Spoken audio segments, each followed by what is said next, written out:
Chapter 7, the Momoyama period, also sometimes referred to as the Azuchi-Momoyama period, begins in 1568 and it lasts only 32 years up until the start of the Tokugawa or Edo period. And as always, there's a historical chronology at the bottom of the first page, so let's just go over that very briefly. So in 1575, Nobunaga, using musketeers, defeated Takeda Katsuyori at Nagashino. The following year, Nobunaga moved to the castle at Azuchi near Kyoto. 1582, the Kyushu Christian daimyo sent envoys to Rome. Nobunaga's death caused by Akechi Mitsuhide. 1586, Hideyoshi is appointed Prime Minister of Emperor Goyoze and given the surname of Toyotomi. The following year, 1587, the Christian missionaries are banned by Hideyoshi. 1590, Hideyoshi unified the country after the conquest of Odawara. Tokugawa Ieyasu is installed in the Kanto provinces. 1592-3, the first invasion of Korea. 1597, the first persecution of Christians. 1597-8, the second invasion of Korea, which ended at Hideyoshi's death. And 1600, the final year of this Momoyama period, the arrival of Will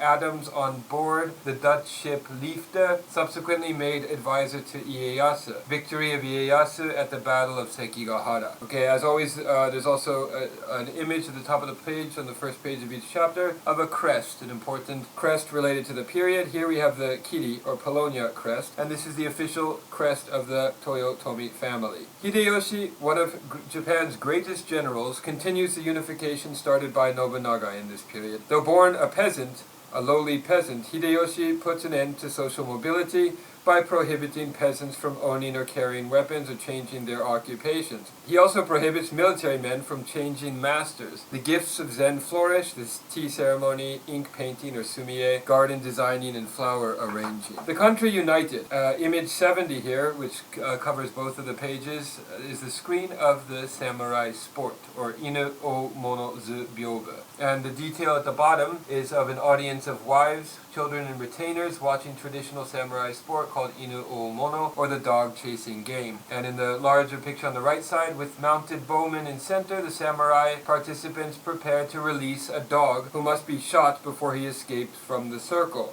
Shot with an arrow, of course, using bow and arrows. The unification of Japan was brought about by two great general heroes in the Momoyama period. The life of the first, Oda Nobunaga, was cut short as he was laying the foundation for single leadership over the entire country. He was succeeded in 1582 by Hideyoshi, perhaps Japan's greatest general, who was born into a lowly peasant family and rose from a menial to prime minister and civil dictator. While Oda Nobunaga had succeeded in becoming leader over many of the independent lords, there was still much conflict among them, typified by the betrayal of Nobunaga himself by one of his trusted generals, who kills him in the year I just mentioned. Many lords were defeated in battle by their own deputies, and the deputies in turn were destroyed by their vassals. So lots of uragiri going on in this period. Castle towns, complete with customs barriers, private armies, knights, and their military retainers, fought among themselves. So in this next image, image number 72, is a screen of famous places in Kyoto, the Miyako Meisho zu Byobu. And in the detail on the right side,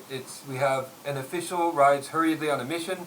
Gates could be barred against unwelcome intruders and were locked at night. And the large image on the left side, in that image we see samurai carrying a huge but lightweight replica of their shield in Kyoto's Gion festival, which began in the 9th century. Within the towns, members of guilds were allowed to sell their wares under the patronage of the ruling lord or of the church. It was a time when the guilds developed rapidly and included workers in lacquer and brocades, as well as scribes, fishermen, and sake brewers. Many of the guilds, including the sake brewers, warehouse keepers, and oil merchants, were protected by the large monasteries. In each case, the artisans were taxed by their patrons. To stabilize the situation, Hideyoshi forbade peasants to own or carry arms. He prohibited agricultural workers from changing their profession and military men their masters. So the Shi no Kosho social Mibun social structure hierarchy becomes solidified in this during this period. These new measures created a military caste and froze the status of tradesmen and peasants. Ambitious beyond early rulers, Hideyoshi mounted an expedition to Korea and planned in great detail the conquest of China. Both projects failed and he died while his troops were still in Korea. Although Hideyoshi and Nobunaga were men of war, they were also, in the Japanese tradition, patrons and devotees of the arts. Both built magnificent castles and acted as patrons at the imperial court. Their castles, Azuchi, built by Nobunaga Nobunaga, and Osaka and Fushimi castles on Momoyama, near Kyoto, built by Hideyoshi, were the grandest and most impregnable then known. The regimes of Hideyoshi and Nobunaga saw the development and Japanization of the tea,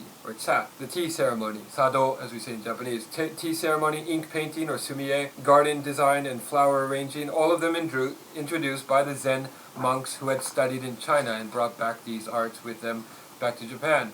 Next page we see another detail from this byobu, from the scenes of famous places in Kyoto byobu, and in this detail we see enthusiastic audience inside the puppet theater, or the Joruri theater. The audience stands in front of small stage where puppets are manipulated. The Joruri, or the puppet theater. Realistic drama in the theater of Japan began with the Joruri, or the puppet plays. These were often religious in character and, in the early Momoyama period, performed within shrine or temple walls. The puppets, called Joruri Ningyo, up to 3/4 life size, so about up to here on a normal human, were manipulated with singing and instrumental accompaniment. The evolution of the Joruri puppet show was greatly enhanced by the introduction of the shamisen, a mandolin-like instrument. The puppet shows included a visible puppet master and black-robed assistants. Gidayu, one of the great Gendoku puppet masters, had a voice and style of such great distinction that a dramatic type of puppetry was named after him.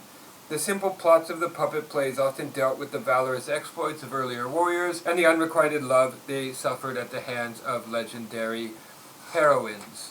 And the next page we see another detail from that same byobu of Kyoto scenes. Here we have a street scene in early Kyoto, shows a fan shop and a lacquer store. In roadway samurai quarrel, the street vendors display their wares. Next page, we have image number 72. This is Toyotomi Hideyoshi Gazo, or portrait of Toyotomi Hideyoshi, a commoner who rose to be a great hero. Toyotomi Hideyoshi combined great personal bravery and power diplomacy. And another detail from that Gazo, on the right side, we have in outdoor court of justice, a prisoner kneels while charges are read by the attorney, or the advocate, in the center. Judge is seen on the upper left in the background there. In his successful attempt to bring peace to various warring factions, the civil dictator Hideyoshi issued an edict which read in part, quote, "People of the provinces are strictly forbidden to have in their possession any swords, short swords, bows, spears, firearms, or other types of arms," end quote. His edict added that the possession of weapons tended to cause uprisings and made the collection of taxes more difficult. The swords, it said, would be used as nails and bolts for the building of the great image of Buddha. All this, it pointed out, was being done to bring peace, security, and happiness to the people. If people are in possession of agricultural implements only and devote themselves entirely to agriculture, they and their descendants will prosper. While this measure did indeed bring peace and a certain stability to Japan, it also established the basis for a specific military caste system. An edict issued 3 years later solidified the military caste system by immobilizing other castes in the social system. This order forbade any peasant to abandon his fields, either to take up trade or to become a laborer for hire. No military retainer was allowed to leave his master without permission, and no military man could change his status to work as an agriculturalist or tradesman. The principle of collective responsibility, which meant that an entire village would be brought to justice should the law be evaded, became an important part of the legal code. So collective punishment became the norm during this period. In spite of the strictness of these regulations, Hideyoshi was considered a generous and even benevolent ruler in the modern political sense. Okay, next page we have images numbers 73, 74, and 75. Starting with image 73, we have a monkey screen. In that one we see shadowy monkeys as shown in detail from this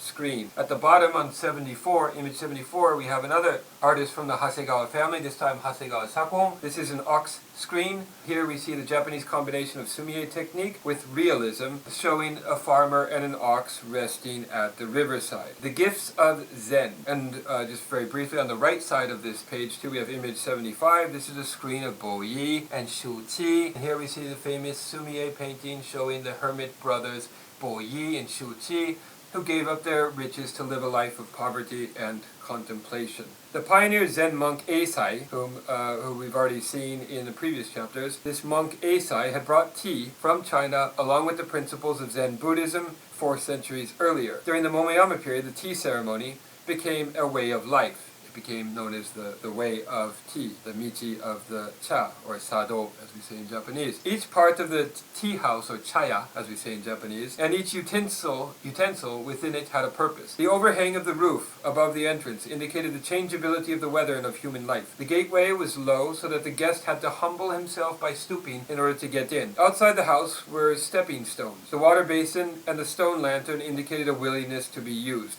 The stones to be trod upon, the water to remove the dirt of the hands, and the wick of the lantern to be consumed, that a little light might fall. Within the house, the faint incense satisfied the sense of smell. The sound of water being poured or boiling greeted the sense of hearing. The alcove, or the tokonoma as we say in Japanese, with its single painting and simple flower arrangement, pleased the sense of sight.